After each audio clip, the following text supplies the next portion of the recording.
द्वितीय अद्युननाथे तो देह कष्टम भविष्यति। तो मित्रों, महर्षि पाराशर यहाँ बृहद पाराशर होरा शास्त्रम के 56वें अध्याय के 6वें श्लोक के दूसरे लाइन में कहते हैं कि दूसरे और सातवें घर का मालिक हो या फिर दूसरे और सातवें घर के मालिकों के साथ में कहीं बैठा हुआ हो तो देह कष्टम भविष्यति, शारीरिक पीड़ा आपको बहुत ज्यादा दे सकता है ऐसा मंगल। और 7वें श्लोक में कहते हैं कि अनंगवाहम प्रदद्याच रुद्रजाप्यम चकारयेत आरोग्यम जायते तस्य सर्व संपद प्रदायकम।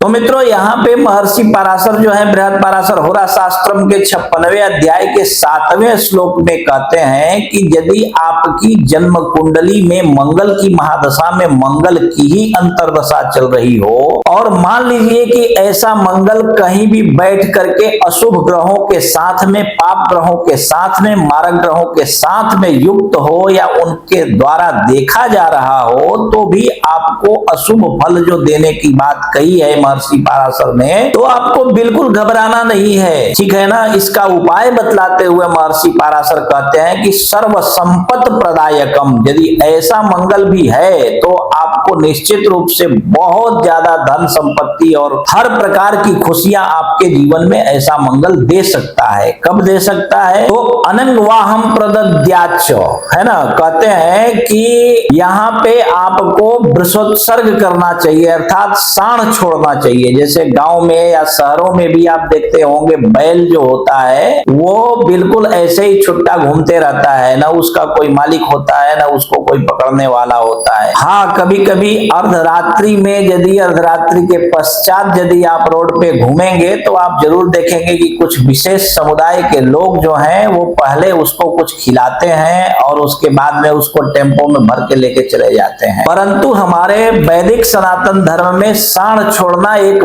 बहुत बड़ा पुण्य का काम कहा जाता है और साण छोड़ना जो है ये कोई सामान्य बात नहीं है, मंगल से संबंधित है और साण ऐसे नहीं छोड़ना है। साण छोड़ने की भी विधा हमारे सनातन धर्म में है और जो महाब्राह्मण लोग होते हैं वो उसके लिए साण छुड़वाने का काम करते हैं। शिव मंदिर के पास त्रिशूल से उसको दागा जाता है, अर्थात त्रिशूल को गर्म करके और उसके ऊपर निशान बनाया जाता है। मतलब ये हुआ उसका कि ये शिव का वाहन है आज के पश्चात, और संकल्प किया जाता है कि महादेव प्रत्यर्थे महादेव वाहनम शिव वाहनार्थे नंदी दानम अहम करिष्ये, ठीक है। इस प्रकार से संकल्प करके उसको छोड़ा जाता है और उस दिन के पश्चात सभी सनातन धर्मी जो ये देखते हैं कि इसके ऊपर त्रिशूल का चिन्ह बना हुआ है तो उसको कुछ खाने को देते हैं और मारते नहीं है। हमारे यहाँ तो गांव में खेतों में भी घुस जाता है तो इधर उधर